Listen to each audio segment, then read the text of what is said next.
بسم اللہ الرحمن الرحیم اور صاف ڈیجیٹل کے ساتھ میں ہوں عمر حیات خان۔ تمام دیکھنے والوں کو ہم بتا دیں کہ اسلام آباد میں آزادی مارچ کو جو ہے وہ آج 10واں روز ہے اور یہ آزادی مارچ جاری ہے۔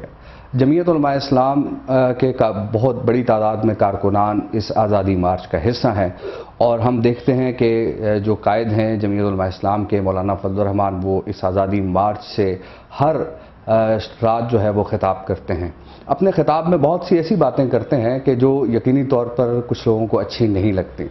اس حوالے سے ہم آج ہمارے ساتھ موجود ہیں جمعیت علماء اسلام کے مرکزی رہنما اور سابق سینیٹر اور سابق صوبائی وزیر بھی رہ چکے ہیں حافظ حمداللہ صاحب۔ بہت بہت شکریہ آپ کا، آپ نے اوصاف کو وقت دیا۔ حافظ حمداللہ صاحب، یقینی طور پر یہ بات ہے کہ اس سے پہلے آپ کی جماعت کا یہ موقف رہا ہے کہ دھرنوں سے حکومتیں گھر نہیں جاتی۔ ہم نے دیکھا کہ 2014 کا جب عمران خان نے دھرنا دیا تھا تو اس وقت مولانا فضل الرحمان صاحب فلور آف دا ہاؤس یہ کہہ چکے تھے، انہوں نے کہا کہ کسی کو بھی یہ حق حاصل نہیں ہے کہ وہ ایک منتخب وزیر اعظم کو گھر بھیجے۔ بسم اللہ الرحمن الرحیم۔ بہت شکریہ عمر حیات صاحب آپ کا اور اوصاف کا۔ جہاں تک آپ کی سوال کا تعلق ہے کہ جمعیت علماء اسلام کی قیادت کا ماضی میں 2014 میں یہ موقف رہا ہے جی کہ دھرنوں سے حکومتیں نہیں جاتی نہ رخصت ہو جاتی ہے، لہذا 2014 کی دھرنے کو آپ تنقید کا نشانہ بھی بناتے تھے، لیکن آج خود وہ کچھ آپ کر رہے ہیں جو گزشتہ 2014 میں آپ اس کو تنقید کا نشانہ بناتے تھے۔ ایک بنیادی فرق ہے۔ فرق یہ ہے کہ جو ہمارا جس کو آپ نے دھرنے کا نام دیا، یہ دھرنا نہیں ہے، یہ آزادی مارچ کا ایک شکل ہے۔ ٹھیک ہے، آزادی مارچ کی ایک صورت ہے، یہ آزادی مارچ کی ایک نوعیت ہے، ایک اجتماع ہے۔ جی اور جہاں تک 2014 کا آپ نے دھرنے کا نام دیا، وہ دھرنا نہیں تھا، تو وہ کیا تھا مولانا وہ صاحب؟ جتھا تھا۔ جتھا تھا۔ ہاں، اس میں آئین اور قانون کی باتیں کم، جمہوریت کی باتیں کم، اخلاقیات کی باتیں کم، اس میں گالی اور گلوچ کا رجحان زیادہ۔ آپ کو یاد ہوگا کہ اس جتھے میں باقاعدہ کنٹینر سے یہ اعلان ہوتا رہا ریاست کے سپوتوں کو، ریاست کے سیکورٹی فورسز پولیس کی صورت میں یا رینجرز کی صورت میں ان کو دھمکیاں دی جاتی تھی کہ میں خود اپنے ہاتھوں سے آپ کو پھانسی دوں گا وغیرہ وغیرہ۔ 18 گریڈ کے آفیسرز عصمت جنوجو جیسے شخص کی مار پیٹ ہوئی، ہسپتال ان کو لے جانا پڑا۔ راہ سپریم کورٹ کی راہ جو عام راہ تھی، عام راستہ تھا، مسدود کیا گیا تھا، پارلیمنٹرین کے راستے بند کیے گئے تھے اور پارلیمنٹ پہ حملے ہوئے، پارلیمنٹ کو دوبگاٹ بنایا گیا، پانی کے پائپ اور لائنیں توڑ دی گئی، سپریم کورٹ کے دیواروں پہ شلواریں لٹکا دی گئی، پی ٹی وی سینٹر پر حملہ ہوا۔ آج کے صدر، آج کے وزیر اعظم ایک دوسرے کو مبارکباد دیتے رہے۔ مولانا صاحب، میں قطع کلامی، یہ جو بات آپ نے کی کہ وہاں پر سپریم کورٹ کی دیواروں پر یہ کام ہوا یا پھر اس کے ساتھ ساتھ پی ٹی وی کی عمارت پہ حملہ ہوا، اگر وزیر اعظم عمران خان استعفیٰ نہیں دیتے اور آپ نے آگے جانا ہو ڈی چوک کی جانب تو اس وقت یقینی طور پر مزاحمت ہوگی حکومت کی جانب سے۔ حکومت جب مزاحمت کرے گی تو آپ کے کارکن بھی وہی کام کریں گے کیونکہ ڈنڈے تو آپ کے کارکنوں کے ہاتھ میں بھی ہیں۔ دیکھیں، بات یہ ہے کہ یہی تو فرق میں بتا رہا ہوں، آپ کی سوال کا جواب میں بھی میں دوں گا۔ تو کنٹینر سے باقاعدہ 7 نافرمانی کا اعلان ہوتا رہا، بجلی اور گیس کے بل جلا دیے گئے، مارو مرو جلاؤ گراؤ پورا ملک کو آگ لگا دو، یہ نعرے لگاتے رہے مقررین، اور ہنڈی کے ذریعے پیسہ بھجواؤ، بینک کے ذریعے مت بھجواؤ۔ بالکل، یہ تمام یہ وہ باتیں ہیں، پولیس اسٹیشن پر پولیس وین پر حملے، اس جمہوریت کو نہیں مانتا، پارلیمنٹ کو نہیں مانتا، آئین کو نہیں مانتا، قیادت کو گالی دینا ایک پارٹی تھی ہے. قبریں کھودی گئی، کپنوں کے لیے بازار سے کپڑے خریدے گئے. آج جو اجتماع ہے جو آزادی مارچ کا، نہ کسی کو گالی پڑی ہے، نہ کسی آپ کی ریاست کے علامات جو شناخت ہوتے ہیں. یعنی پارلیمنٹ ریاست کا سیاسی کعبہ ہوا کرتا ہے، ملک کا سیاسی کعبہ ہوا کرتا ہے. یہاں قانون سازی ہوتی ہے 22 کروڑ عوام کی فلاح اور بہبود کے لیے، ریاست کی استحکام، سالمیت، ان کی بقا کے لیے، فیڈریشن میں وحدت اور مضبوطی کے لیے، وفاق کی استحکام کے لیے. لیکن انہوں نے اپنے جتے کے ذریعے فیڈریشن کو کمزور کیا، وفاق کو کمزور کیا، اور پارلیمنٹ کو ایک مسخرہ بنا دیا، مذاق بنا دیا. ادھر تو پارلیمنٹ کی استحکام کی جنگ لڑی جا رہی ہے، پارلیمنٹ کی احترام کی بات ہوتی ہے، پارلیمنٹ پہ حملہ نہیں ہو رہا ہے، سول نافرمانی کا اعلانات نہیں ہو رہے ہیں، ادھر پی وی سینٹر پہ حملے نہیں ہو رہے ہیں، ادھر بغاوت کے اعلانات نہیں ہو رہے ہیں، مارو مرو جلاؤ گراؤ پورا ملک کو آگ لگا دو، یہ نعرے آپ نے سول نافرمانی کا ہنڈی سے اور ہنڈی سے پیسے بھجوانا، بینک کے ذریعے نہیں بھجوانا، یہ اور بجلی کے بل جلانا، گیس کے بل جلانا. دیکھیں یہ اس ہمارے اجتماع اور آزادی مارچ میں آپ کو کہیں بھی یہ چیزیں سامنے نہیں آئی. کراچی سے لے کے اسلام آباد تک 1400 کلومیٹر یہ ہزاروں لاکھوں لوگ آئے، کوئی گملہ نہیں ٹوٹا، کوئی شیشہ نہیں ٹوٹا. مولانا صاحب، یہ ساری چیزیں حکومت یہ کہتی ہے کہ ہم نے ان کو نہیں روکا، ہم نے ان کو سموتھلی آنے دیا، تبھی ایک گملہ نہیں ٹوٹا، تبھی کہیں پہ کوئی مزاحمت نہیں کی جس کی وجہ سے کسی قسم کی کوئی فساد نہیں ہوا. تو یہ تو حکومت کو بھی کریڈٹ جاتا ہے نا، انہوں نے آپ کو اسلام آباد جو ہے آنے دیا، آپ کراچی سے چلے، پنجاب پورا آپ گھوم کے آئے، پھر اسلام آباد آئے، تو حکومت کو کریڈٹ تو دیں نا آپ اس بات پہ. دیکھیں میری بات سنیں، حکومت تو میں کیوں کریڈٹ دے دوں؟ حکومت نے وہ کچھ کیا جو وہ کر سکتی تھی، لیکن ان کی بس سے باہر ہو گئی. میں آپ کو ایک گن کے بتا دیتا ہوں. جب ہمارے آزادی مارچ کا اعلان ہوا کہ ہم نے اکتوبر کو آنا ہے، جیسے ہی 27 اکتوبر کا دن قریب آتا رہا، حکومت بوکھلاہٹ کی شکار ہو گئی، حکومت خوفزدہ ہو گئی، حکومت مرعوب ہو گئی. ان کی خوفزدگی، ان کی مرعوب ہونے کی، ان کی بوکھلاہٹ کی دلائل یہ ہے کہ خیبر پختونخوا کے وزیر اعلیٰ نے دھمکیاں دینا شروع کی، خیبر پختونخوا کے وزیر اطلاعات نے دھمکیاں دینا شروع کی. لیکن اس دھمکی پر عمل تو نہیں ہوا نا. ابھی آ رہا ہوں اسی پر. یہ کریڈٹ حکومت کو نہیں جاتی، وہ میں بتاتا ہوں آپ کو.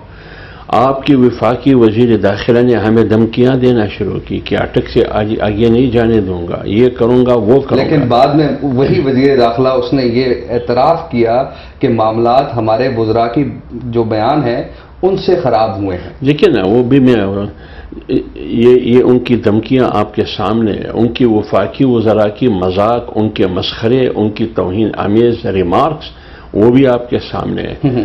بذات خود ان کے پرائم منسٹر کی گالیاں مولانا کے بارے میں، پارٹی کے بارے میں آپ کے سامنے ہے.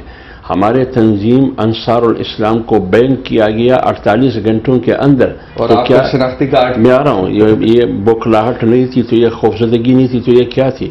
شناختی کارڈ کی بات نہیں، میری شہریت کو کینسل کیا گیا، میری شہریت کو ختم کر دیا گیا بلا کسی وجہ کے. جو متعلقہ لوگ تھے وہ مجھ سے معافیاں مانگتے تھے کہ آپ صاحب یہ غلط فہمی ہوا ہے، یہ غلط ہینڈل کیا گیا ہے. کون زیادتی بھی شہریت کس نے کینسل کی؟ ٹھیک ہے نا، یہ تو یہ ابھی اس لیے میں اس پر تفصیل سے بات نہیں کروں گا کہ اب یہ سب جوڈسٹ ہے. اچھا، ابھی کورٹ میں ہے. یہ باتیں اگر مجھ سے پوچھا گیا تو میں وہاں جواب دوں گا اس کا. ٹھیک ہے. تو لہٰذا مفتی کفایت اللہ صاحب کی گرفتاری ہوئی، ہمارے دیگر کارکنوں کے خلاف FIR ہوئے، گھروں سے اٹھائے گئے، جیلوں میں اور تانوں میں ڈال دیے گئے. باقاعدہ اسلام آباد اور پنڈی کی ریسٹورنٹ، ہوٹلوں، کیٹرنگ کمپنیوں، ساؤنڈ سسٹم وغیرہ ان سب سے باقاعدہ تحریری طور پر حلف نامے لیے گئے. میں آپ کو وہ حلف نامے دکھا سکتا ہوں کہ اس آزادی مارچ کے شرکاء کو نہ کھانے کے سامان دینا ہے، نہ پینے کے لیے پانی دینی ہے، نہ یہاں ٹھہرنے کے لیے کوئی روم دینی ہے.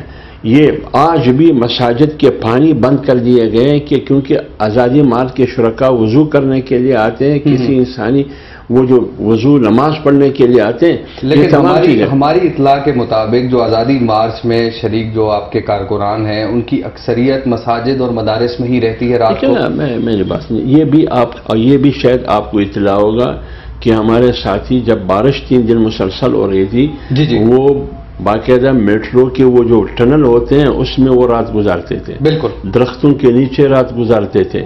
وہ پلاسٹک کی تھیلیوں میں جب بارش ہو رہی تھی تو قیادت کہاں تھی؟ میں بھی تو اس لیے پورا اسلام آباد کو کنٹینر سٹی بنایا گیا.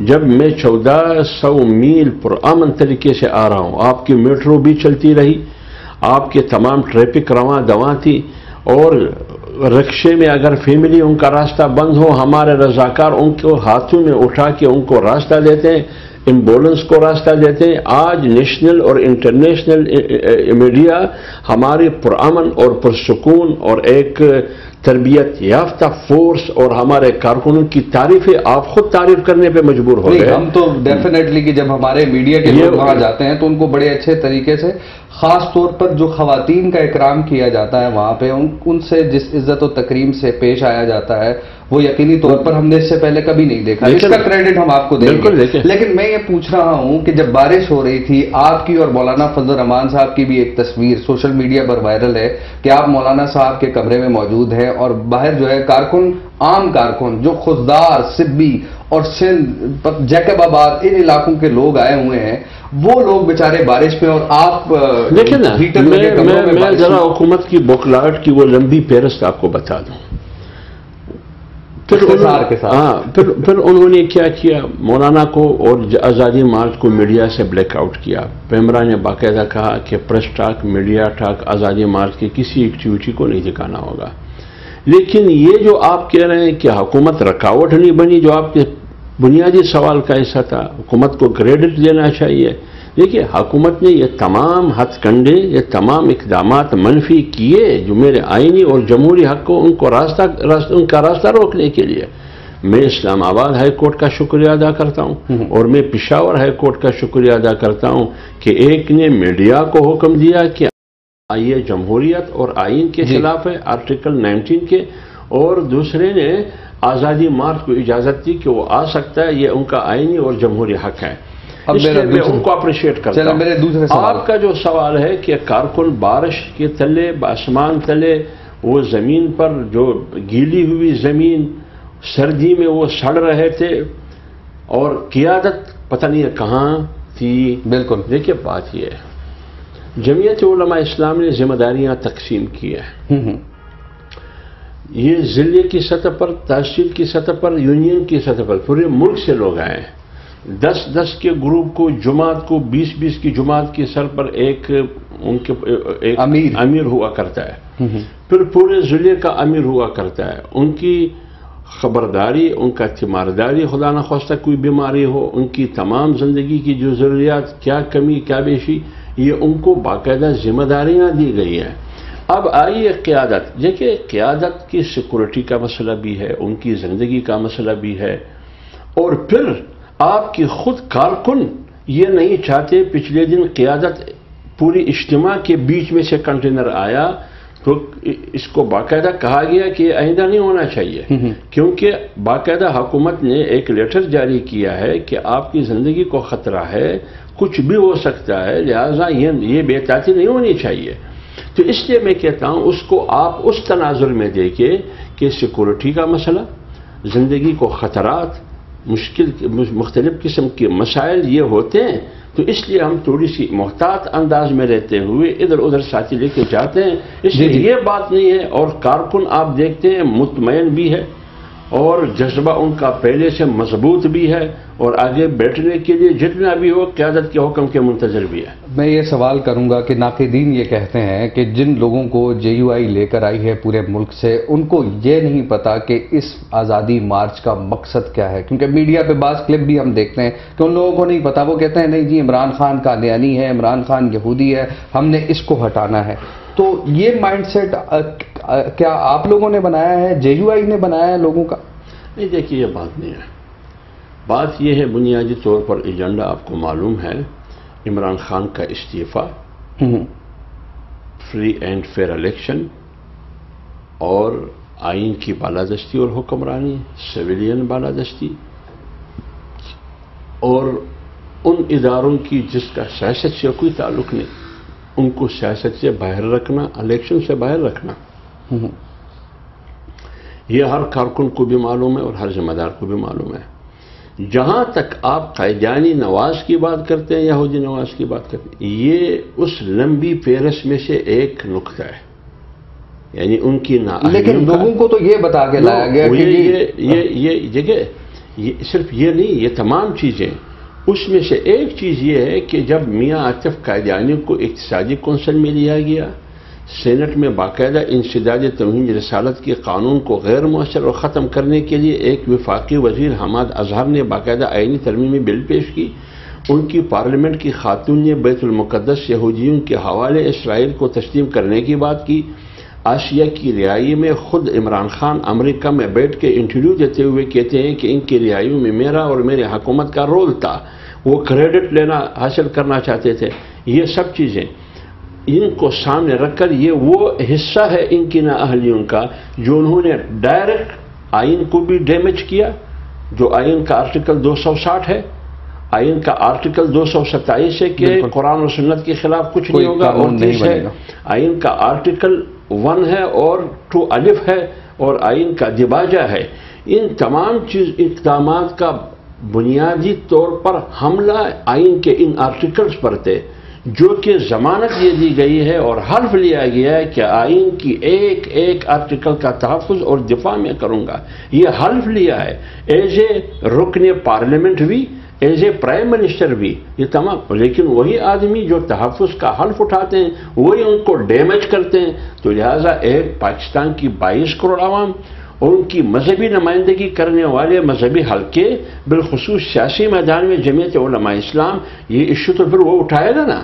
سن 1953 میں 10,000 لوگوں نے قربانیاں دی، پھر سن 1974 7 ستمبر کو باقاعدہ پارلیمنٹ نے یہ چیز پاس کیا ہے۔ بھٹو وزیر اعظم ہے، وہ کوئی مولوی نہیں تھا، وہ سیکولر اور لبرل مائنڈ سیٹ کا آدمی تھا۔ اس وقت کا ایوان میں سارے مولوی نہیں تھے، 7-8 مولوی تھے، مفتی محمود رحمۃ اللہ علیہ تھے، مولانا عزیز الرحمان، مولانا غلام غوث ہزاروی رحمۃ اللہ علیہ تھے، مولانا عبدالحق صاحب تھے، مولانا شامد نورانی صاحب تھے، 7-8 یہ علماء تھے۔ باقی تو سارے وہ لوگ تھے جو اپنے آپ کو لبرل کہتے تھے یا سیکولر کہتے تھے۔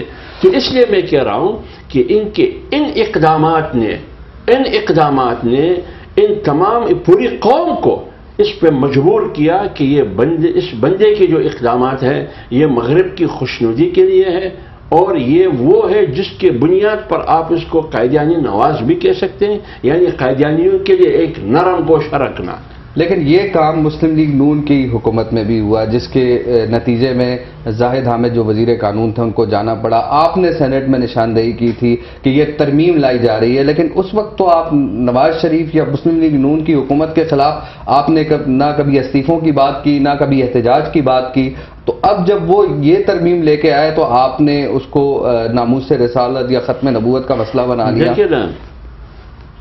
انہوں نے یہ جو موجودہ حکومت ہے انہوں نے ایک پر بس نہیں کیا نا، میاں عاطف کی بات کی، مدارس کی بات کی، فوراً اس کے بعد سینٹ میں آ کے اس آئینی ترمیم لایا گیا، اس کے فوراً بعد بیت المقدس یہودیوں کے حوالے اسرائیل کی تسلیم کرنے کی بات، یہ کہ باجدگرے قدم بقدم پھر آسیہ کی رہائی میں اب کریڈٹ حاصل کرنا، امریکہ میں انٹرویو دیتے ہوئے ادھر کہتے ہیں کہ یہ تو میں نہیں ہوں، یہ تو سپریم کورٹ کا فیصلہ ہے، ادھر کہتے ہیں کہ یہ ریزیگنیشن سارا میں نے دی۔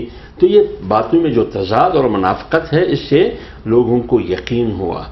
جہاں تک آپ نے میاں نواز شریف صاحب کی بات کی، دیکھیے میاں نواز شریف صاحب کی حکومت میں جو پارلیمانی کمیٹی تھی، بات ہو رہی تھی اس وقت، ڈسکشن ہو رہی تھی انتخابی اصلاحات کے حوالے سے، الیکشن ریفارمز کے حوالے سے۔ مجھے یاد ہے، ہو سکتا ہے اس میں غلطی ہو، 88 پیج پر مشتمل اور تقریباً 142 کلاس پر مشتمل وہ دستاویز سینٹ میں آئی، اس میں انہوں نے آئین جو ختم نبوت کے حوالے سے جو حلف نامہ ہے اس حلف نامے کو اقرار نامے میں تبدیل کیا گیا تھا، 7C اور 7B کا خاتمہ کیا گیا تھا، یعنی قادیانیوں کا جو آئینی ایک تقاضا تھا کہ پارلیمنٹ میں وہ نہیں آ سکتے اور ریاست کے اور حکومت کے کسی بھی کلیدی عہدے پہ وہ نہیں آ سکتے، وہ راستہ انہوں نے کھول دیا کہ وہ پارلیمنٹ میں بھی آ سکتے ہیں، وہ چیئرمین سینٹ بھی بن سکتے ہیں، وہ اسپیکر اسمبلی بھی بن سکتے ہیں، وہ وزیر اعظم بھی بن سکتے ہیں، لیکن ایک ایسے انداز میں کہ کسی کو پتہ ہی نہیں چلا۔ تو اس لیے جب سینٹ میں یہ چیز آئی تو میں نے آئینی ترمیمی بل پیش کی کہ یہ غلطی ہوئی ہے۔ اس وقت آپ کو یاد ہوگا، ریکارڈ پر موجود ہے، راجہ ظفر الحق صاحب قائد ایوان تھے، بالکل انہوں نے میری تائید کی کہ یہ غلطی ہوئی ہے، لہذا حکومت حافظ صاحب کی اس ترمیم کی تائید کرتی ہے۔ لیکن آپ کو یاد ہوگا اس زمانے میں سب سے پہلے بنیادی مخالفت ہمارے اس ترمیم کی اگر کی تو وہ PTI تحریک انصاف کے اس زمانے کے سینٹ میں پارلیمانی لیڈر، میں نام نہیں لیتا، انہوں نے کی۔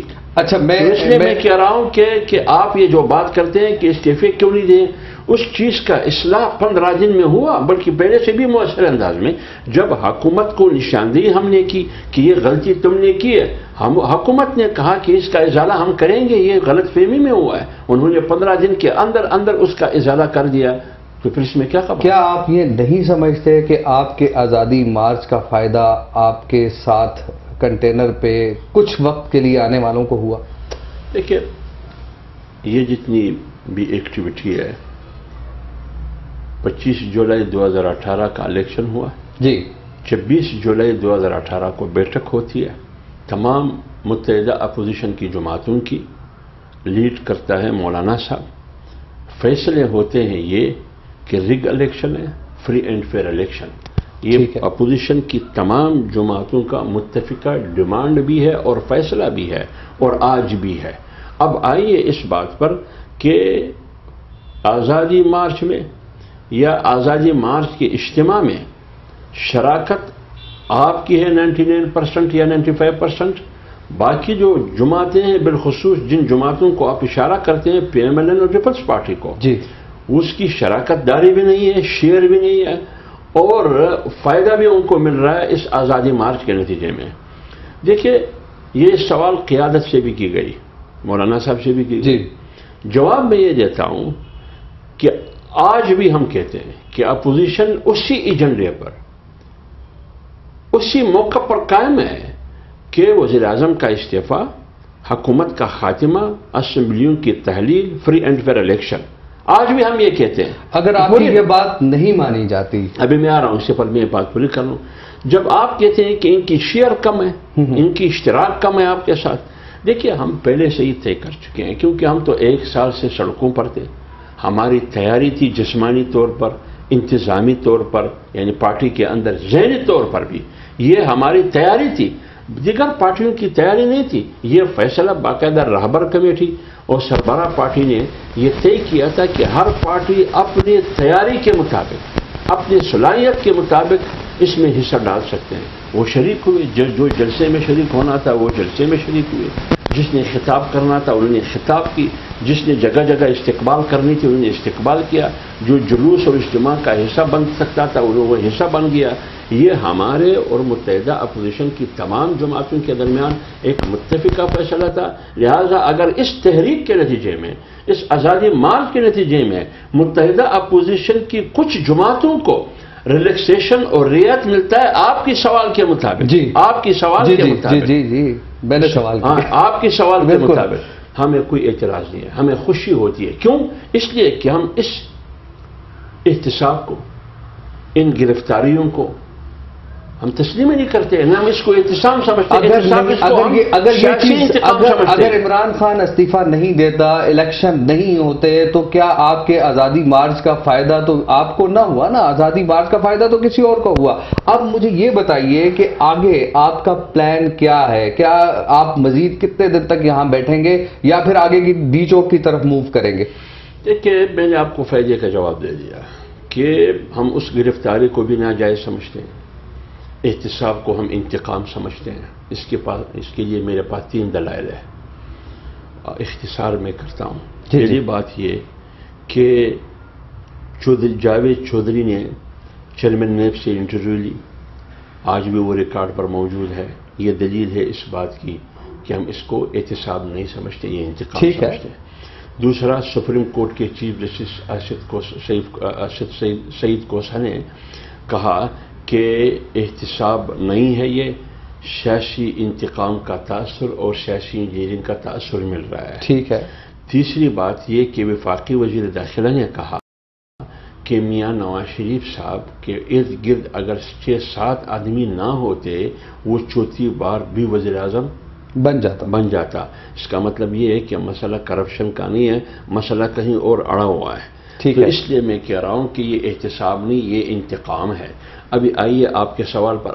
ابھی اگر اس سے ہمارے آزادی مارچ سے ہماری جو متحدہ اپوزیشن کھلی گئے کسی کو فائدہ ملتا ہے، آپ کے سوال کے مطابق ہمیں کوئی اعتراض نہیں ہے، ہمیں خوشی ہوگی. آگے کا پلان کیا ہوگا؟ اب آگے آئیے، آپ کہتے ہیں کہ آگے آپ یہ کیا کرنا ہے کہ اگر پرائم منسٹر استعفیٰ نہیں دیتے، حکومت تحلیل نہیں ہوتی، نئے الیکشن نہیں ہوتے، آپ کا پلان کیا ہوگا؟ دیکھیں یہ پلان وہ سنا ہے میں نے نا، پلان بی، پلان سی. اب پلان اے ہو گیا، پلان بی آئے گا، پلان سی آئے گا، پلان ڈی آئے گا. ٹھیک ہے، تو پلان ڈی میں آپ ڈی چوک جائیں گے؟ نہیں، یہ جو پلان بی ہے یا پلان سی ہے یا پلان ڈی ہے، یہ آپ کے چینل کے ذریعے یا کسی اور ٹاک شو چینل کے ذریعے ہم کسی کو بھی نہیں بتا سکتے.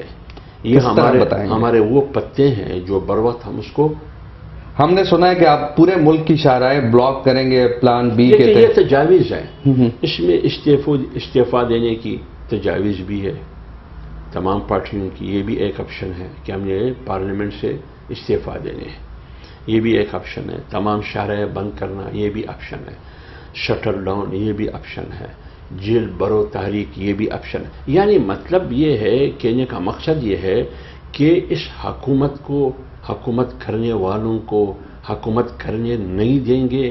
یہ ناجائز بھی ہے، یہ داندلی زدہ بھی ہے. یہ الیکشن نتائج چوری کے نتیجے میں یہ حکومت وجود میں آئی ہے. لہذا اگر یہ سلسلہ چھل پڑا پھر تو ہر ہیرے غیرے پرائم منسٹر بن سکتا ہے. بہت بہت شکریہ حافظ حمداللہ صاحب. آپ نے ناظرین دیکھا کہ جس انداز سے حافظ حمداللہ صاحب نے بات کی کہ وہ اس حکومت کو نہیں چلنے دیں گے، اور وہ اپنے جو پلان ان کے ہیں، پلان بی، سی، ڈی، وہ ڈسکلوز بھی نہیں کرنا چاہتے. دیکھتے ہیں کہ اب کب پلان بی پہ عمل ہوتا ہے یا پلان سی شروع ہوتا ہے، کب وہ ختم ہوتا ہے اور پلان ڈی شروع ہوتا ہے، یہ تو وقت ہی بتائے گا. بہت بہت شکریہ حافظ حمداللہ صاحب آپ کا اوصاف کو وقت دینے کا، اور مجھے دیجیے اجازت. اللہ نگہبان.